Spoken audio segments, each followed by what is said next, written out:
Hashtag MeToo. Vou explicar aqui o que é esse movimento e até onde nós chegamos com uma hashtag. Já se passaram 5 anos desde a investigação do The New York Times sobre os crimes sexuais de Harvey Weinstein, que desencadeou aí um movimento Me Too e uma fúria sobre a forma como as mulheres são maltratadas na indústria do cinema, levando também a discussões sobre como o assédio sexual se reflete também em qualquer outra indústria no mundo, e também nas ruas e nos lares. Mas agora o movimento está em um momento de incertezas e existe até a possibilidade do seu fim. Vou explicar. Tudo começou em 2017, mais exatamente no dia 5 de outubro. E eu lembro desse dia porque eu trabalhava na época em uma ONG feminista e eu tava cobrindo tudo. Nesse dia saiu o artigo publicado pelo The New York Times pelas repórteres Johnny Cantor e Megan Twohey, finalmente provando os rumores sobre o mega influente produtor de Hollywood, Harvey Weinstein. Ele havia cometido inúmeros e seguidos crimes de assédio sexual por décadas, não só de mulheres anônimas nos bastidores dos seus filmes, como também atrizes famosas e influentes, mas que nunca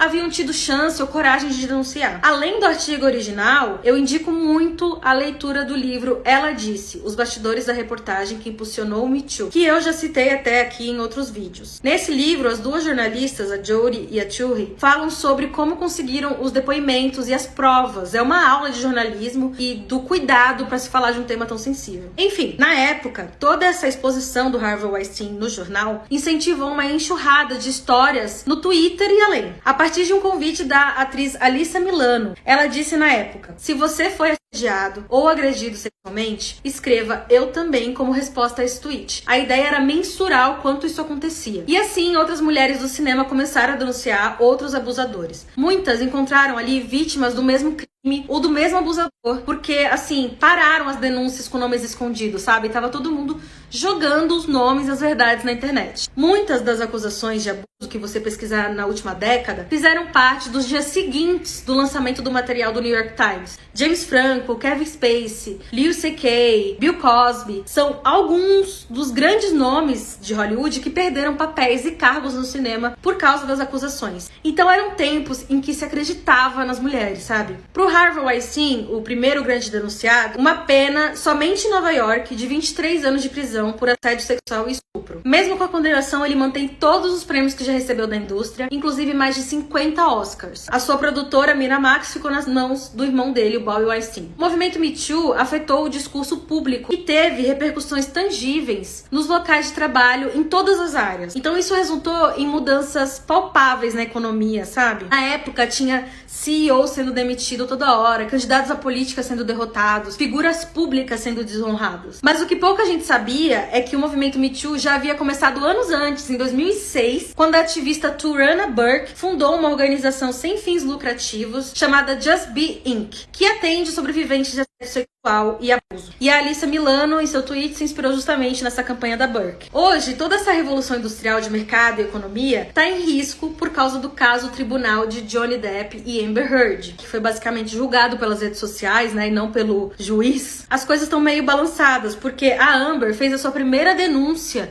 justamente em tempos do Me Too. E hoje em dia, o acusado, Johnny Depp, conseguiu reverter algumas das acusações. Claro que de 2017 pra cá, as denúncias esfriaram um pouco. Mas esse caso é muito nebuloso, cheio de reviravoltas, então se você quiser saber mais, deixa aí nos comentários que eu trago um outro vídeo. Mas, resumindo, isso que foi a Me Too.